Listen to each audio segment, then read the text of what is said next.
তো নমস্কার বন্ধুরা, টেক উইথ রোমান চ্যানেলের পক্ষ থেকে আজ সবাইকে স্বাগত। তো আমাদের রাজ্যের মুখ্যমন্ত্রী শুভেন্দু অধিকারী 1 জুন থেকেই অন্নপূর্ণা ভাণ্ডারের অনলাইন ফর্ম ফিল আপ শুরু হবে এটা জানিয়েছিলেন। তো আজকে 2রা জুন, অর্থাৎ আজকে 2 তারিখ হয়ে গেল। তো আপনারা সকলেই জানেন যে অফলাইন যে ফর্ম ফিল আপ রয়েছে, অফলাইন ফর্মের মাধ্যমে কী হচ্ছে না, অন্নপূর্ণা ভাণ্ডার ফিল আপ হচ্ছে।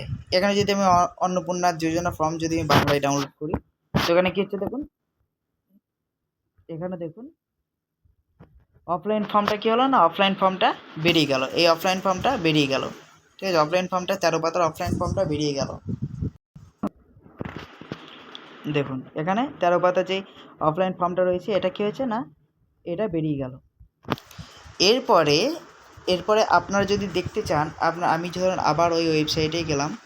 এবার আপনারা যদি দেখতে চান, আবার আমি পোর্টালে চলে এলাম। তো এখানে দেখুন একটা অপশান রয়েছে।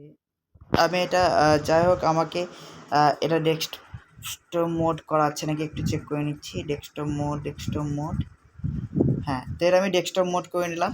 তো এখানে দেখুন, যেহেতু আমি মোবাইলে চেক করছি ওই জন্য হচ্ছে না। তো আমি মোবাইলটা একটু স্ক্রিনটা ঘুরিয়ে নেবো আপনাদের সামনে। তো মোবাইলের স্ক্রিনটা কী করলাম, আমি ঘুরিয়ে নিলাম।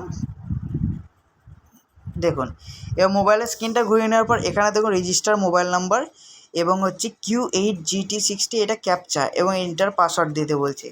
কিন্তু এখানে কি বলছে না, মেন ব্যাপার হচ্ছে log in for office user only. মানে এটা বলতে চাইছে যে এটা শুধুমাত্র অফিসেই ইউজ করতে পারবে। মানে এই যে পোর্টালটা যেটা অনলাইনে অ্যাপ্লাই, এটা কি করতে পারে না, অফিসে যারা কাজ করছে তারাই করতে পারবে। আপনাদের কি হবে না, আপনারা যে অফলাইন ফর্মটা রয়েছে ওইটা ফর্মটা ফিল আপ করবেন এবং ফর্মটা ফিল আপ করার পর আপনারা পঞ্চায়েতে, ব্লকে যেখানে জমা দেবেন সেখানে তারাই কি করতে পারবে না, এটা লগ ইন করে তারা আপনার ডকুমেন্টসগুলো আপলোড করতে পারবে। তো আপাতত এখনও অনলাইন অ্যাপ্লাই শুরু হয়নি।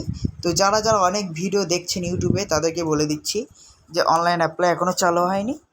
তো সবাই অফলাইন ফর্ম যেটা রয়েছে সেই অফলাইন ফর্মই ডাউনলোড করে আপনারা ফিল আপ করুন। অনলাইন অ্যাপ্লাই এখনও চালু হয়নি। তো আজকের মতো এতটাই। আমার ভিডিওটি যদি ভালো লাগে অবশ্যই লাইক করবেন এবং আমার চ্যানেলটি অবশ্যই সাবস্ক্রাইব করে পাশে থাকবেন।